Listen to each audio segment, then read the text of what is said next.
Tolega hordoftootaa fi jaalattoota maatii chaanelii keenyaa kan taatan hundumti keessan akkam jirtu nageenyi badhaadhaa isiniin jecha. Egaan akkuma beekamu yeroo darbee control procedure over cash kan jedhu waliin ilaalaa turre, akkasuma bank reconciliation maal akka fakkaatu waliin ilaalaa turre isiniin jechuudha. Kutaanaadhaa keessatti immoo paartiima sana bank reconciliation jechuudha waliin ilaalaa. Egaan paartii duraa keessatti bank reconciliation maal akka fakkaatu, akkamitti bank reconciliation akka hojjetamu waliin ilaallee turre. Kutaa har'aa kana keessatti immoo example bank reconciliation isiniif fidee dhufeera. Paartii darbe keessatti xiqqoo dheerateennaan walirraa adda kuteetan example isaa qofaatti isiniif fidee dhufee. Egaan maatii chaanelii keenyaa kan hin taane bakka subscribe jettu tuquun maatii chaanelii keenyaa ta'asiniin jecha ani kan sin duukaa jiru obboleessa keessan Barataa Galaanaa Daffaarii Yuunivarsiitii Finfinnee irraati jechuudha. So bank reconciliation maal akka ta'e waliin ilaalaa turre.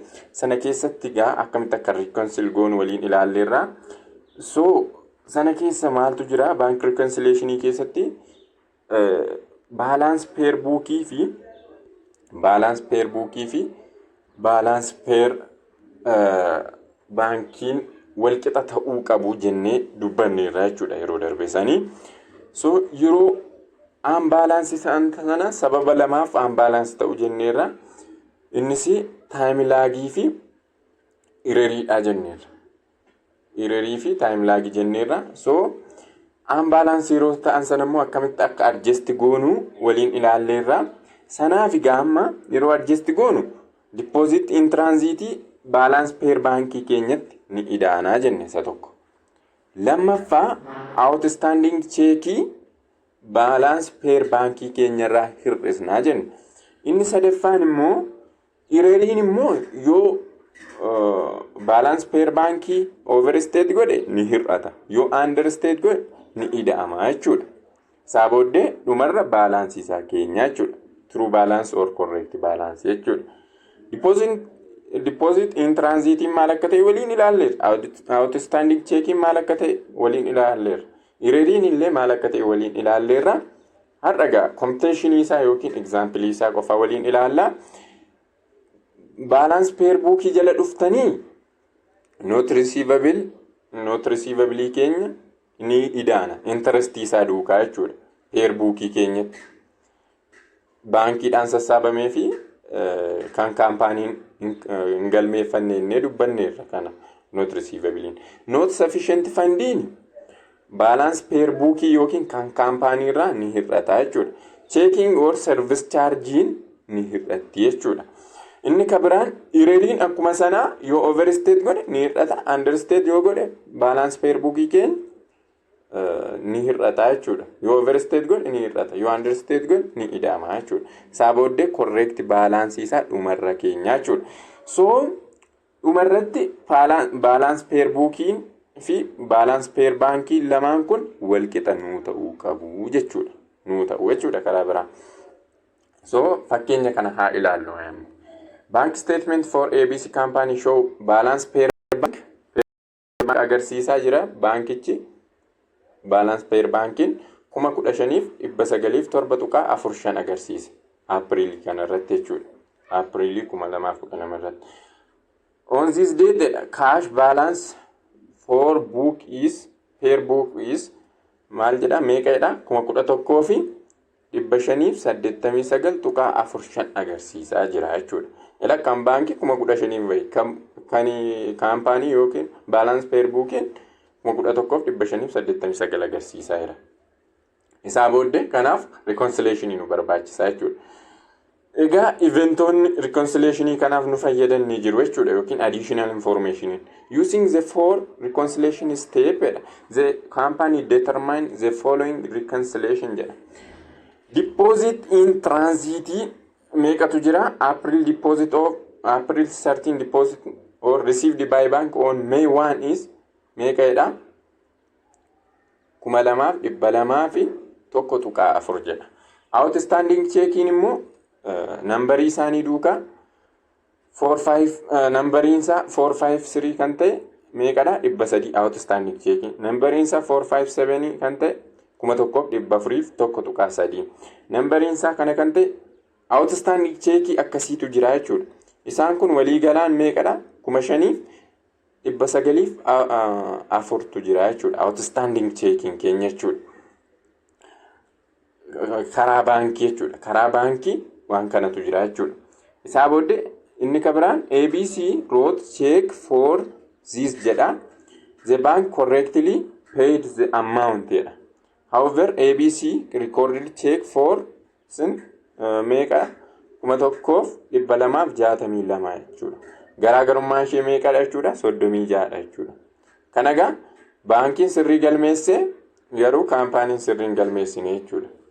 Overstate godhe moo understate godheera amma baalaansii isaa yoo kan warraa hubattani maal godheera understate godheera. Maaliif 1226 ofirraa hir'iseera akka cheekiitti jechuudha. Kaampaaniin sun garuu meeqa ofirraa hir'iseera jechuudha 2262 ofirraa hir'iseera. Maali garaagarummaan isaa 36 jechuudha. 36 understate godheera jechuudha. Cheekii yeroo barreessa jechuudha 2262 eeggalmeessa. Hammam irraa ofirraa hir'isuu qaba ture jechuudha. Cheekii gaafa jennu kaashiin bahe jechuudha. Kaashiin noormaalii bahe 2226 kan inni baase garuu 2000 kan inni galmeesse 2262 garaagarummaa 36tiin understate godheera jechuudha. Inni deposit in transitiin per baankiidha. Outstanding checkinis per baankiidha. Ireriin kun per buukiidha laddoo kanatti ireriin kun jechuudha. Kaampaaniitu raawwate waan ta'eef. Inni kabiraan steppiin sadaffaa maalidha? Baankii memorandamiin maalidha? Not sufficient fund jedhee kan baankiin barreesseef jechuudha. From addis nama yookiin addis kan jedhamurraa yookiin kaampaanii ta'uu danda'a, individual person ta'uu danda'a. Addisiirraa not sufficient fund jedhee baankiin kan barreesseef meeqadha 425 tuqaa 6dha jechuudha. Akka fudhateetti ilaaleera amma peer buukii irratti galmaa'eera 426 tuqaa 5 maal godheera buukiin galmeeffateera yookiis kaampaaniin galmeesseera garuu not sufficient fundiidha waan ta'eef irraa hir'achuu qaba inni galmaa'e sun jechuudha. Akka account receivabiliitti ganaa akka fudhatuutti galmeessuu qaba jechuudha. Akka fudhatuutti galmeessuu qaba malee akka fudhateetti galmeessuu hin qabu jechuudha. Dura inni akkanatti galmeesseera amma ganaa fudhata waan ta'eef hir'isuu qaba jechuudha 425 tuqaa 6 kana jechuudha. Peer buukiidha ammoo not sufficient fundiin yoo yaadattu ta'e peer buukiidha jedhee dubbadheera. Charge for printing company checks jedha. Inni kun immoo maalidha? Service charge hammam irraa kutateera? Baankiin service charge kaampaanii irraa hammam kutateera? Qarshii 30 kutateera jechuudha. Balance per book irraa 30 kun hir'achuu qabdi jechuudha. Isaa booddee collection of not receivable for bir 1000 plus interest earned for bir 50 less bank reconciliation fee walii gala meeqadha? Ifama printing charge dha isheen kuni. Bank service charge immoo print kan inni godhe amma mirraa kutateera printing charge jechuudha. Printingiif kan maallaqa inni fayyadame 30dha. Isheen kun service chargein meeqa turte? Qarshii 15dha. Asitti xiqqoo wal jala sin jalaa fuudhe printing charge 30dha. Bank service chargein immoo qarshii 15dha. Kanaafiyyuu collectionii sassaabeefiira not receivable qarshii 1000 sassaabeef. Kabira interestiin not receivable sanarraa qarshii 15 isaa booddee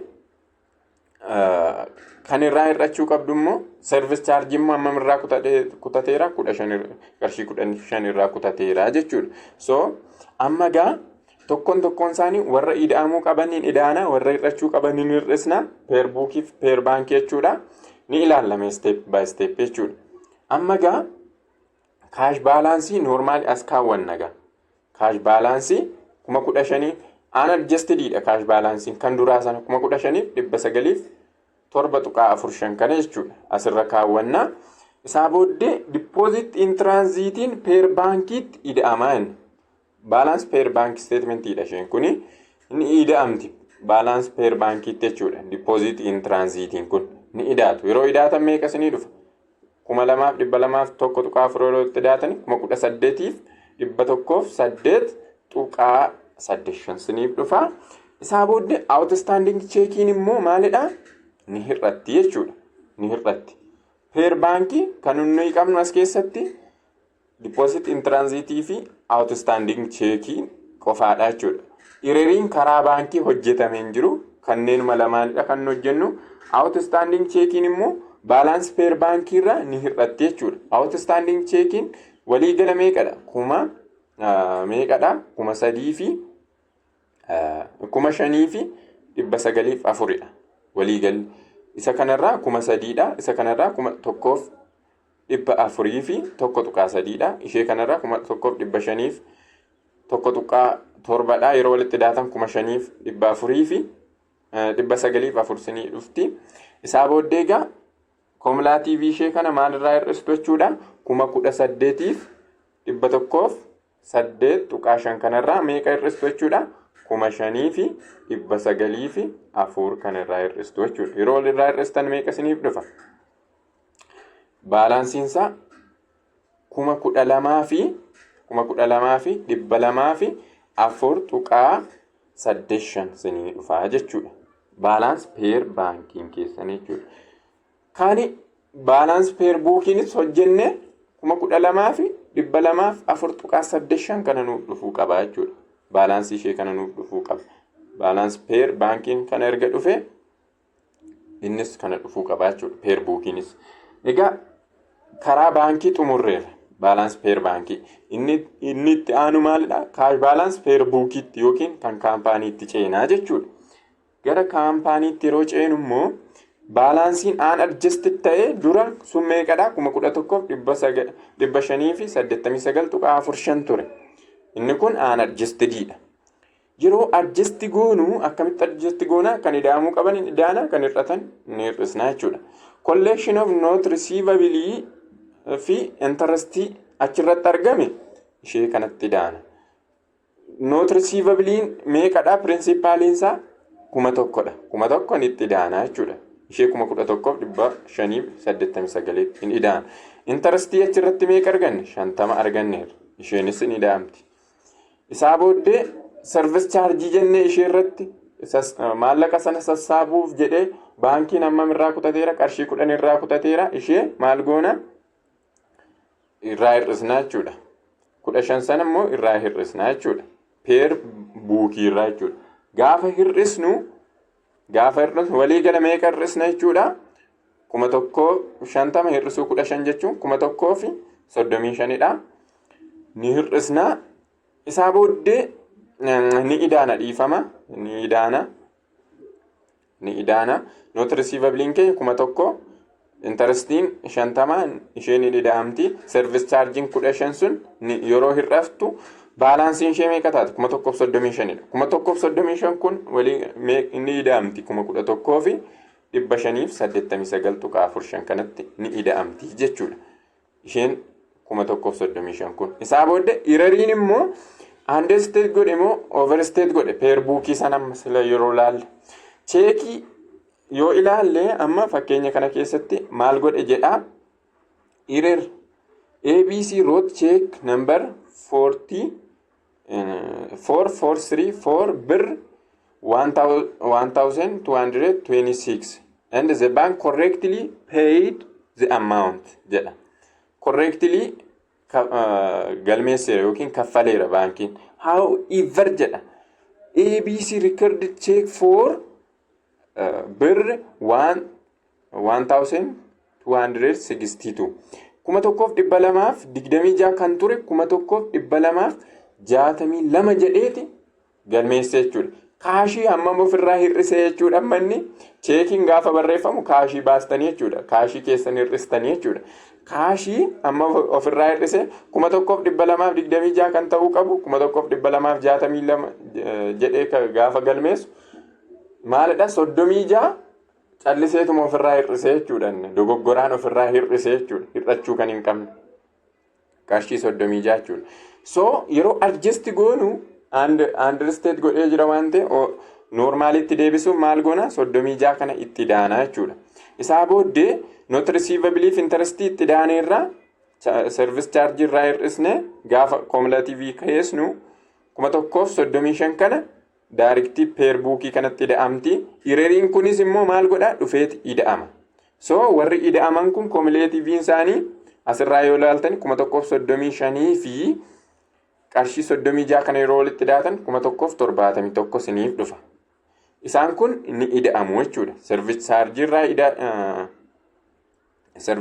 irraa hir'isne not receivable irratti service charge jedhee kan irraa hir'ise jechuudha. Irraa hir'ise kana irraa hir'isneerra. So 1,171 maal goonaa per bookii kanatti idaanaa jechuudha. Per bookii keenya kanatti ni idaana. Yeroo idaanu meeqa nuu dhufe 12,660.45 ta'e. Amma immoo kan nu hafu warra hir'achuu qaban hir'isu jechuudha. Not sufficient fundii meeqa qabna? Not sufficient fundii from addis jennee meeqa qabna? Duubatti deebitanii yoo ilaaltanii from addis jennee meeqa qabna? 425.6 qabna jechuudha. Isheen maalidha? Ni hir'atti jechuudha. Ni hir'atti. Bank service charge inni jennu kun printing jedhaati yoonteedha. Printing service charge 30 kana ni hir'atti jechuudha. Printingiif kan inni baase qarshii 30 waan ta'eef isheenis ni hir'atti. Isaa booddee warreen kun gaafa hir'atanii cumulative ishee warri hir'attu kun 425.6 ida'u 30 jechuun kun meeqadha? 455.6 cumulative warra hir'isnu kana jechuudha. 12,660.45 irraa 455.6 kana yoo hir'istanii adjusted balance per booking keenya meeqa nuu ta'a jechuudha. 12,204.5 jechuudha. Isa kana wajjin 85 jechuudha. Isa kana wajjin compare yoo gootanii walqixa nuu dhufeera jechuudha. Bifa kanaan bank reconciliation hojjetama jechuudha. Kana keessatti waanan recommend isin godhu dura maal gochuudha? Deposit in transit maal akka ta'e, outstanding check maal akka ta'e, errorii yoom hir'ataa yoom ida'amaa kan jedhu adda baasuu qabdu. Inni kan biraan not receivable yookiin credit memorandum fi debit memorandum maal akka ta'an kana hunda adda baastan jennaan salphumatti bank reconciliation fixxaniitu jechuudha. Har'aaf kanuma irratti nu ga'a paartiin itti aanu petty cash fund kan jedhu waliin ilaalla jechuudha. Horaa bulaa galatoomaa jabaadhaa dubbisaa siniinan jedha nagaan turaa.